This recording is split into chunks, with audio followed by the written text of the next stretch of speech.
Okay. Um, Here we are, coming to you from Intoxication City. Um, I'm about to read you something that I like. I like it a lot because I wrote it.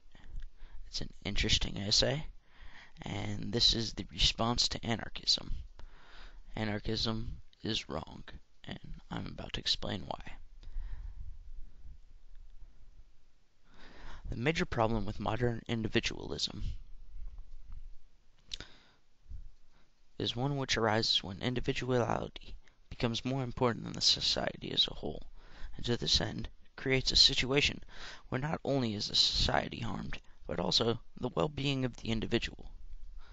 It stands to reason that because the individual does not live in a vacuum, but rather in an interconnected societal structure in which the actions of the individual will ultimately affect the society as a whole, then certain restrictions on the individual can justly be set in place in order to have a functioning society.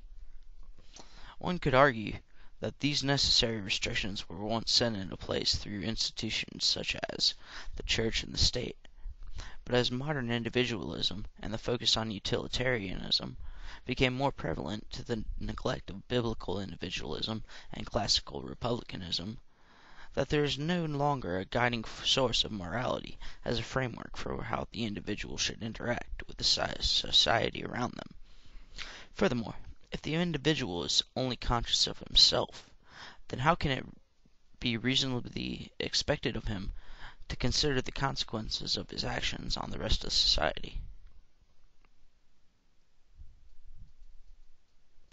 To illustrate why this problem of modern individualism taking the place of classical republicanism is so important, we can use one of the more extreme theories of individual liberty and property, called anarcho-capitalism. The anarcho-capitalist would assert that the state itself is an unjust monopoly, which derives its power through the forced taxation of the citizenry, and if one were to adopt the economic policies of total deregulation, then the invisible hand of the market could take the place of the state, resulting in true liberty. The anarcho-capitalist would claim that the state can be abolished because it is assumed that through the individual doing what is most profitable for himself and in his own self-interest, that this would ultimately be good for the society as a whole. In that, it stands to reason that it is of course not profitable for a business owner to, say, poison his own consumers through a flawed product. Yet what this anarcho-capitalist model fails to take into account is that which is good for one individual is not always good for the society as a whole. To illustrate this point, one could take into consideration that what would be in the best interests of the business owner would be for him to automate all production. This would certainly increase his production capacity and also his profit margin by reducing the amount he has to allocate to wages, but at what cost? Well, of course, the negative impact can clearly be seen in the workers who are now found jobless.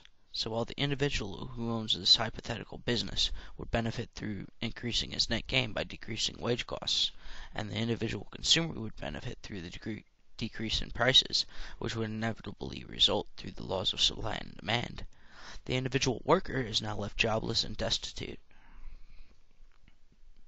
Now, how does this disproportional focus on modern individualism to the neglect of classical republicanism relate to the practices of individualism in the United States? The best way to put this into perspective is through the context of the extremes on both sides of the spectrum. On one side of the spectrum, we have totalitarianism, in which the state is all-powerful and individual liberty is non-existent, and on the other side we have anarchism, in which the restrictive functions of the state have been totally abolished and unchecked individualism is the law of the land. Now, how would this hypothetical anarchist societal structure function? Well, let us first assume that the economic structure of any given society would remain intact, and in the case of the United States it would continue to be capitalism. Now that there is no longer a state to provide for services such as security, defense, and education, there would now be a demand from the public for private companies to fill the void. The individual, upon seeing that there was now a demand for him to provide this security, defense, education, etc., would begin to form privatized police, military, and educational institutions.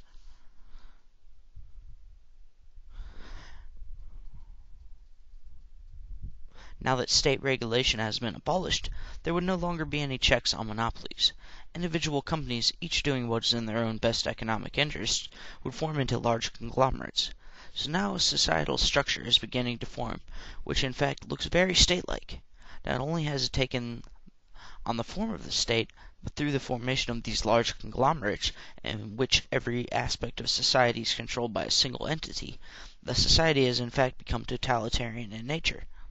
In effect, the individual liberty which the abolishment of the state was supposed to provide has been all but eliminated, and in the place of a government of, by, and for the people,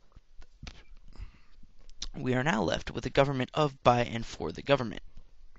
So we can see in this extreme example of how a focus solely on the individual, while ignoring the effect that this individual will have on the society as a whole, can in actuality create the opposite of the intended effect. Okay.